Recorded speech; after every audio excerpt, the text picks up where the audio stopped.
Nothing. There's nothing. We're flying home tomorrow.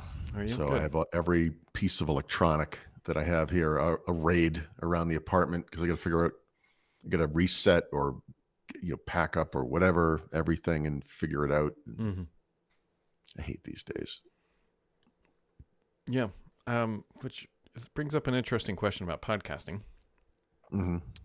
So I guess we can You're podcast next week. Some days next week. Are you away? Yeah. Because I'm gone. I'm definitely gone Wednesday, Thursday, Friday. Okay. And yeah, then, I mean, barring anything weird, I should be home by Monday for sure. Yeah, the interesting one will be Monday for reasons that I will now explain, which I know I've mentioned on this podcast before, but we're doing Glacier next year. But to try to get hotels in Glacier, I have to try to book them at 2 a.m. on Monday morning. Because that's when the reservations open for the month of July for the following year. Yeah, and you got to year. be right. All right. Well, so we'll see. Whatever you need to do. I'm looking at my calendar now. It's pretty much wide open. So yeah, you can definitely tell I'm getting older. I can't do it at 2:00 in the morning, but if you want to, God damn it, Theron. You're like, I'm awake. Do you want to just like, I'm trying to decide if I was in college, I'd be like, I'll just stay up. But like, is it easier to just stay up because it's 2? Yeah, you go to bed pretty early, right? I would just go to bed, get that. Typically, I would be sleeping. Passed out by like 10:30. Yeah, so just go to bed and then do your thing and go back to bed. Yeah, I'm gonna have like 17 alarms set. Just well, I don't know why we're talking about this in the podcast, but I mean, just don't set an alarm for the next wake up. Just wake up whenever you wake up, and it's text me, and we'll figure it out. Yeah, the issue I know is that I'll wake up and then like getting this reservation will be like a high, or I know, and then you'll be right, or I won't get it, and I will be scrambling to book other crap at 2 a.m., which I already know where we'll book, which is the fallback. But yeah, and then you're going to lose an extra hour because you're so amped, right? And then it's like, okay, but that's my point. Just do what you do. Go to bed when you go to bed, and just whatever. Just let me know in the morning. I don't care. Yeah, I mean, I will be sitting in front of a camera at 9:00, forgetting we had this conversation, but don't worry about that. That's pretty typical.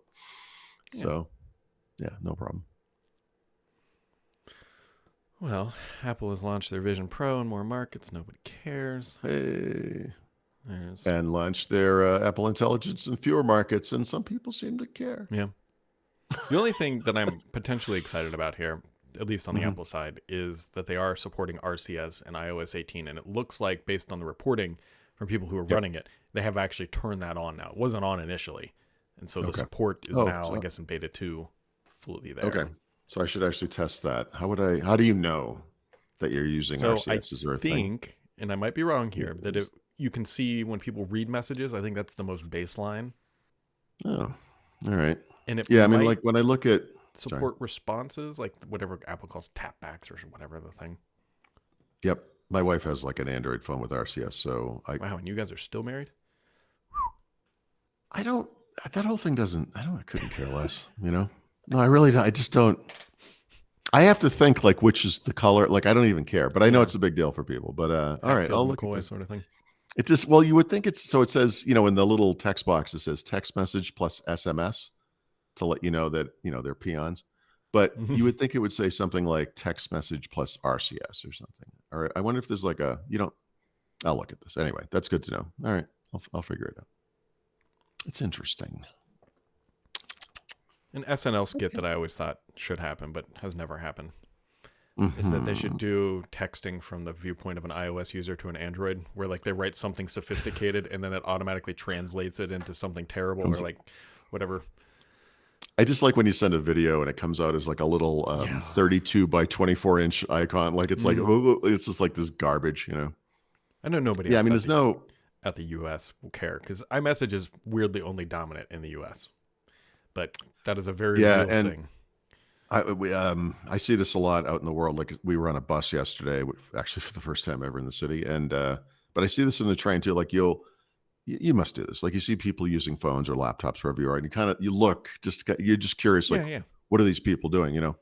And it's always WhatsApp here, like always, Mm-hmm. 100% of the time. Oh yeah, when we were in Punta Cana, if you wanted to coordinate with anybody at the resort, it was WhatsApp. Yeah, 100%. I also enjoy looking at other people's phones to see what they have on the dock to see how psychotic they are. Right? I feel like that's a good baseline. Yeah, what's most important to you? And you're like, really? That's what you went with, huh? Yep. Interesting. You got to have that one on every screen. Yep, that is the most important thing on your phone. Mine is this phone message, browser, camera. Wow. Okay. Yep. Boring. So I'm very similar. I don't think mine has, other than one specific app, I don't think mine has changed ever. So I have its phone, messaging, whatever, SMS, iMessage, then it's email, and then it's browser. An email for you is what? Outlook. Mobile. Which, tempted to put Teams down there because Teams is arguably way more important, but like. So you're going to get a new iPhone, and I guess it doesn't matter. But you're going to get a new iPhone, and I think there's going to be a camera button on it now. Yeah, that you can remap into, and there's the. Yeah. So, but I'm just wondering now if I would get rid of the phone icon because now I don't like it's just taking up space now, right? If I can always reach that thing, like maybe I don't need that anymore. Arguably, the phone icon is the worst icon on the phone. I hate talking on the phone. Don't call me. Text me. Yeah, right. I know. In fact, I think that's what my voicemail says. Like, if you get to that far and you've slugged it. Yeah, why are you here? If you got this far, what the hell are you doing? Just text me. I'm not gonna listen to this. Every text message I get now is just one of those spam things. Now it's like, "Hey, how are you?" Or "Hey, we haven't connected." One of those nonsense. I don't understand. That seems like a perfect job for AI. Phone number not in your thing. To like one of 10 stupid messages. Hey, Bob, how you been? That kind of thing.